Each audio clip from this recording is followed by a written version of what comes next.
Painting నేర్చుకోవడానికి ఏమేమి కావాలో చూద్దాం. ముందుగా మనకు ఈ రింగ్ అనేది మనకు టైట్‌గా అలాగే ఫిట్‌గా ఎలా ఉందో చూసి మనం కొనుక్కోవాలి. లేదంటే మనకు క్లాత్ సరిగ్గా ఫిట్ అవ్వదు. అలాగే మనకు పెయింట్స్ వచ్చేసి అక్రిలిక్ పెయింట్స్ ఇవి మనకు 250లో దొరుకుతుంది. నెక్స్ట్ మనకు కావాల్సినవి క్లిప్స్. ఈ క్లిప్స్ వచ్చేసి మనకు స్టేషనరీ షాప్‌లో కూడా దొరుకుతాయి. ఒకవేళ రింగ్ అవైలబుల్‌గా లేకపోతే ఈ క్లిప్స్ అనేటివి యూజ్ చేయొచ్చు.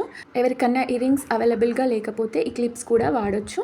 చైర్స్ కానీ దేనికన్నా స్టాండ్ కానీ పెట్టి యూజ్ చేసుకోవచ్చు. అలాగే మనకు బ్రషెస్ కావాలి. బ్రషెస్ వచ్చేసి మనకు డిఫరెంట్ సైజెస్ షేప్‌లో దొరుకుతాయి. మనకు అవుట్‌లైన్స్‌కి వచ్చేసి 00, 000 బ్రషెస్, అలాగే ఫ్లాట్ బ్రషెస్, రౌండ్ బ్రషెస్ కూడా అవసరం పడతాయి. అలాగే ఏదైనా మీకు ప్రాక్టీస్ చేసుకోవడానికి వేస్ట్ క్లాత్ తీసుకోండి.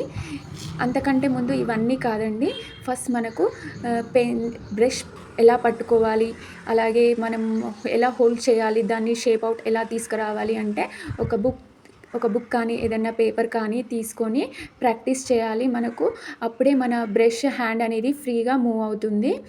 మీరు ఎంత ప్రాక్టీస్ చేస్తే అంత ఈజీగా మనకు పెయింటింగ్ అనేది చాలా బాగా వస్తుంది. చూడండి, డిఫరెంట్ షేప్స్లో మీరు పెన్సిల్ తోటి ప్రాక్టీస్ చేయండి. ఫస్ట్ బుక్ పైన మీకు ఏ బ్రష్ పెయింటింగ్ అవసరం లేదు. ఫస్ట్ బుక్లో ప్రాక్టీస్ చేస్తే ఎంత ఈజీగా వస్తే మీకు అంత నీట్గా క్లాత్ పైన కూడా మీకు చాలా ఫాస్ట్గా వస్తుంది. చూడండి, డిఫరెంట్ షేప్స్లో మీరు ట్రై చేయండి. పెన్సిల్తో ఎంత ఫాస్ట్గా మూవ్ అవుతే మీ హ్యాండ్, అంత బ్రష్ కూడా మీకు పట్టుకోవడానికి ఆ గ్రిప్ అనేది మీకు ఫాస్ట్గా వస్తుంది. చూడండి, నేను ఇక్కడ డిఫరెంట్ షేప్స్లో అలాగే డిఫరెంట్ లైన్స్ చూపిస్తున్నాను. మీరు డైరెక్ట్ బ్రష్తో కూడా ప్రాక్టీస్ చేయొచ్చు, కానీ పెన్సిల్తో ప్రాక్టీస్ చేస్తే చాలా ఈజీగా అండ్ సింపుల్గా అయిపోతుంది. పెయింటింగ్ అనేది మీకు ఇంతకుముందే డ్రాయింగ్ పెన్సిల్తో బాగా ప్రాక్టీస్ ఉంటే డైరెక్ట్ బ్రష్తో కూడా చేయొచ్చు. మీరు డిఫరెంట్ పెటల్స్ అండ్ లీవ్స్ ఇలా చూడండి, నేను ఒక ఫ్లవర్ అనేది పెటల్స్తో డ్రా చేస్తున్నాను. ఇలా మీకు కరెక్ట్ షేప్ రావాలనుకుంటే ఫస్ట్ ప్రాక్టీస్ ఎంత బాగా చేస్తే అంత ఈజీగా అవుతుంది.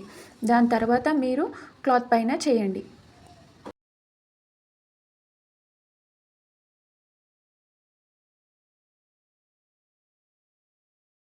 బుక్లో ప్రాక్టీస్ అయిపోయిన తర్వాత మనం అలాగే క్లాత్ పైన ప్రాక్టీస్ చేసుకోవడానికి ఇవన్నీ అవసరం లేదండి.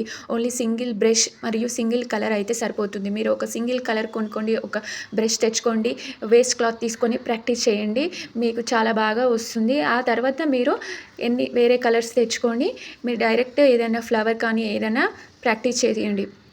చూడండి, రింగ్ ఫిట్టింగ్ అనేది మనము జాగ్రత్తగా కేర్ఫుల్గా చేసుకోవాలి. లేదంటే మనకు క్లాత్ అనేది మెయిన్ క్లాత్ పైన మనం ఎలా పడితే అలా పెడితే క్లాత్ అనేది చినిగిపోవడం కానీ ఏదైనా డ్యామేజ్ అవ్వడం కానీ అవుతుంది.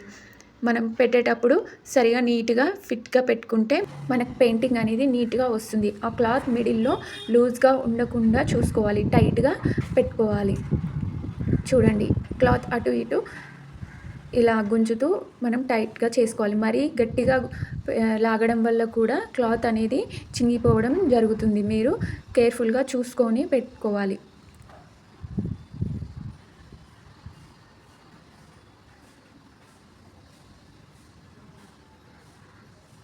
చూడండి, టైట్గా ఉందా లేదా చూసుకొని మనం పెయింటింగ్ అనేది స్టార్ట్ చేసుకోవచ్చు.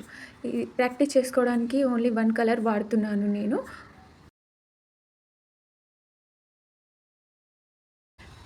మనం బ్రష్ని హోల్డ్ చేసుకొని లూజ్గా పట్టుకోవాలి. బ్రష్ అనేది టైట్గా పట్టుకుంటే మనకు ఫ్రీగా హ్యాండ్ అనేది మూవ్ అవ్వదు. లూజ్గా బ్రష్ని పట్టుకొని ఫస్ట్ మనం బ్రష్ని నీట్గా క్లీన్ కూడా చేసుకోవాలి. అప్పుడే మనకు పెయింటింగ్ అనేది నీట్గా స్మూత్గా వస్తుంది. చూడండి, మనం ఇంతకుముందుకే పెన్సిల్తో ప్రాక్టీస్ చేస్తే మనకు బ్రష్తో షేప్ అనేది నీట్గా కరెక్ట్గా వస్తుంది. బ్రష్తో కూడా మీరు అన్ని షేప్స్ ఇంతకుముందు పేపర్ పైన ఎలా ప్రాక్టీస్ అయితే చేశారో అవన్నీ బ్రష్తో కూడా ప్రాక్టీస్ చేయండి. డిఫరెంట్ షేప్స్, పెటల్స్, లీవ్స్ అవన్నీ ఓన్లీ 1 కలర్తో కూడా మీరు ప్రాక్టీస్ చేసుకోవచ్చు. చూడండి, ఇక్కడ నేను డిఫరెంట్ షేప్స్లలో వేస్తున్నాను. స్లోగా నీట్గా మీకు బ్రష్ ఎలా టర్న్ చేసుకుంటూ వేస్తే అలా నీట్గా వస్తుంది. ఫ్లాట్ బ్రష్ మనం ఎలా టర్న్ చేయకుండా ఏ షేప్లో అయితే పట్టుకున్నామో అలా వేస్తే మనకు ఆ షేప్ అనేది కరెక్ట్గా వస్తుంది. ఈ ఈ కర్వ్స్ కాకుండా ఇంకా మీరు స్ట్రెయిట్ లైన్, జిగ్‌జాగ్ లైన్స్, ఇంకా డిఫరెంట్ లైన్స్ కూడా మీరు ప్రాక్టీస్ చేస్తే మనకు అవుట్‌లైన్ వేసేటప్పుడు చాలా బాగా యూజ్ అవుతుంది. మన హ్యాండ్ అనేది షేక్ అవ్వకుండా నీట్‌గా ఫినిషింగ్ అనేది చాలా బాగా వస్తుంది. చూడండి ఎంత నీట్‌గా వస్తున్నాయో లైన్స్ అనేటివి కర్వ్స్ నీట్‌గా స్మూత్‌గా మూవ్ అవుతుంది. ఈ ప్రాక్టీస్ చేసిన తర్వాత మీరు 2 కలర్స్‌తో కూడా ప్రాక్టీస్ చేసుకోవచ్చు. అలాగే షేడింగ్ అనేది మనం నెక్స్ట్ క్లాస్‌లో నేర్చుకుందాము. 2 కలర్స్‌తో షేడింగ్ చేసుకోవడం, అలాగే బ్లెండింగ్ చేయడం, లీవ్స్ షేడింగ్ చేయడం మనం సెకండ్ క్లాస్‌లో నేర్చుకుందాము. ఈ క్లాస్ కనుక మీకు నచ్చినట్లయితే ఒక లైక్ చేయండి. ఏదైనా డౌట్స్ ఉంటే నాకు కామెంట్‌లో చెప్పండి. అది నేను నెక్స్ట్ క్లాస్‌లో చెప్తాను. ఏమన్నా డౌట్స్ ఉంటే మీరు కామెంట్‌లో చెప్తే నేను నెక్స్ట్ క్లాస్‌లో అవి కవర్ చేయడానికి చూస్తాను. Thank you for watching.